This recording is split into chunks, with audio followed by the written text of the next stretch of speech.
Pahayag 13 verse 16 to 18.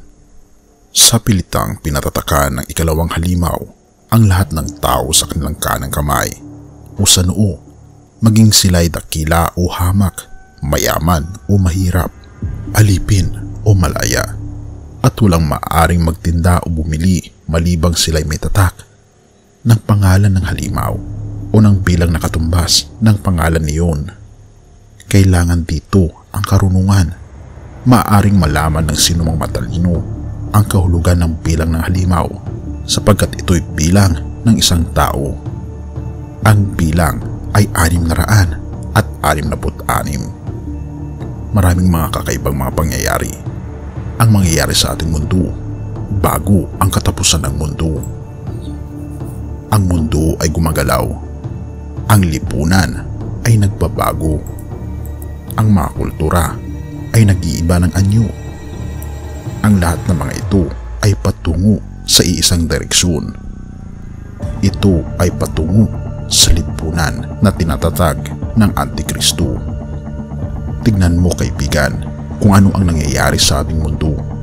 Sa tingin mo, handa ba ang mundo na tanggapin ang Antikristo? O handa ba ang ating mundo na tanggapin ang ating Panginoong Hesukristo?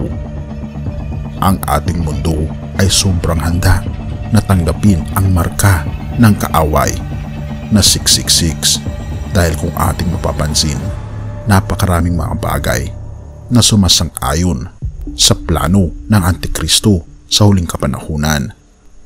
Ito ay para ilapit ang mundo sa pagtanggap ng marka ng halimaw, ang 666. Tingnan mo na lang ang mga kultura ng mga celebrities.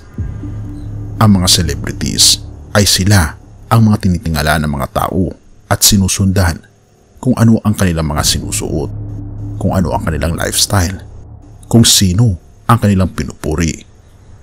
At hindi may pagkakaila na sila ay ginagamit ng diablo upang iwala ang madla sa kanilang pagmamahal sa ating Panginoong Diyos. Sila ay patungo sa pagtanggap ng marka ng Antikristo. At dahil ipinapakita ng mga celebrities ang kanilang mga magagandang mga katawan, ang mga talento nila sa pagsayaw, pag-awit, ay nadadala ang mga tao, lalong-lalo na ang mga kabataan, na sundan ang yapak nila. At ito ay humahatak ng napakalaking impluensya sa malalaking mga gatherings ng mga artista at mga makamundong singers na umaawit at sumasayaw na sumasangkuni sa kagustuhan ng Antikristo. Ang mga tao ay sumisigaw at sinachant nila ang pangalan ng mga celebrities na ito. At ito ay pag-worship sa kanilang mga iniidolo na mga celebrities. Ang mga celebrities ay wino-worship sa mga concerts. Kung isinisigaw ng mga tao ang pangalan ng mga sikat na mga celebrities na ito, sila ay nagwo-worship sa kanila dahil sa sobrang iniidolo nila ang mga artist na ito, ay nawawala ang kanilang respeto sa ating Panginoong Diyos at hindi nasusunod ang utos ng ating Panginoon na huwag magkakaroon ng ibang idolo maliban sa ating Panginoong Diyos. Wino-worship ng mga tao ang mga artista at mga sikat na mga icons at dinadala nila ang kanilang mga pangalan sa pedestal na tila baga sila ay isang Diyos-Diyosan. At kung ating mapapansin, ang mga celebrities ay may mga hawak sa kanila na mga endorsers, mga malalaking mga kumpanya na ipinapasuot ang kanilang mga brands upang ipakita na ito ang dapat suotin ng madla. Ganito tumatakbo ang mundo ng Antikristo dahil may nakahawak sa kanila na mga mas matataas na mga impluensya upang gamitin ang mga celebrities na ito na maimpluensyahan ang mga tao na tumalikod sa kanilang pagmamahal sa ating Panginoong Diyos at harapin ang pagsamba sa mga celebrities na kahit na hindi ganito ang perception ng tao, ay sa kanilang subconscious mind ay wino-worship nila ang kanilang kapwa-tao. Katulad ko, sa aking kabataan, ang pinakasikat na celebrity na lagi kong napapakinggan ay walang iba kundi si Michael Jackson. At kung mapapansin natin ang mga video ng mga live concert ni Michael Jackson, ang mga tao ay nafe-faint pa sa sobrang pag-iidolo nila kay Michael Jackson. Ang iba ay sobra sa pagtili, nahihimatay at halos sambahin ang imahe ni Michael Jackson sa mga concerts. At ito mga kaibigan ay klase ng pag-worship sa mga celebrities. Ang pag-worship sa sistema ng Antikristo.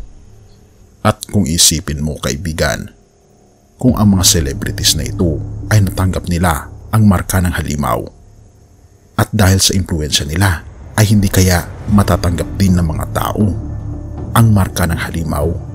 Isipin mo ito kaibigan, ang ating mundo ay impluensya ng mga artista at mga sikat na mga icons sa ating mga social media at sa mga napapanood natin sa mga pelikula at concerts.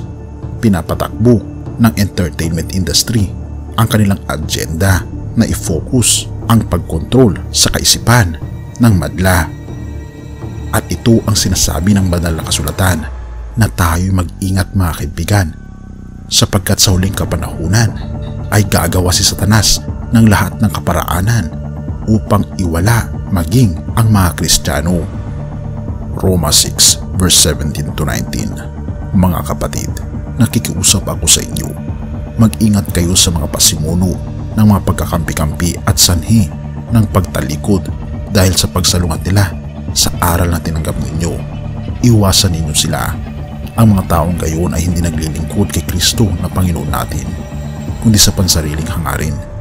Iniligaw nila ang mga may mahinang pag-iisip sa pamagitan ng kaakit-akit at matatamis na pangungusap. Balitang balita ang inyong pagkamasunurin kay Kristo at ikinagagalak ko ito.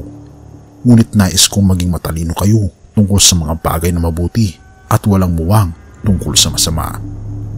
Ito ang babala ni Apostol Pablo sa bawat isa mga kaibigan, na sa huling kapanahunan ay may mga tao na mag-iimpluwensya sa atin sa tukso ng pagsamba sa Antikristo, na kung maaari ay tatanggalin ang ating pag-iisip sa ating Panginoong Hesukristo at bibigyan tayo ng isang matinding impluwensya na maglalayo sa ating kalooban sa ating Panginoong Hesus. At ito ang babala ng Biblia, na tayo ay magkaroon ng saganang pag-iisip sa kung ano ang nakasulat sa banal na kasulatan, upang sa ganun makita natin ang tamang landas, talikuran ang masama, at sa ganitong kaparaanan tayo ay makakaiwas sa marka ng halimaw at idadala tayo ng ating Panginoon patungo sa selyo ng kaligtasan. Purihin ang ating Panginoong Diyos at salamat kaibigan sa iyong panonood. Tayo manalangin. Ama naming banal, makapangyarihan naming Diyos, tunay nga Panginoon na kayo po ang nakakaalam kung ano po ang mangyayari sa amin sa hinaharap. Ngunit sa kapanuhan po namin ngayon, Panginoon, nakikita po namin na ang aming mundo ay hindi na nagiging mas mabuti dahil ito ay pasama ng pasama, na ang pinaka-agenda nila ay kami ay mapalapit sa pagtanggap ng marka ng halimaw. Tulungan kami Panginoon na ang aming pupurihin lamang at iiduluhin ay walang iba kundi ang aming Panginoon Jesucristo, at tulungan kami malayo sa tukso ng kaaway at mapalayo sa impluwensya ng halimaw. Purihin ka ang aming Panginoong Diyos at patawarin po kami sa lahat ng aming pagkukulang at pagkakasala sa pangalan ni Jesus. Amen.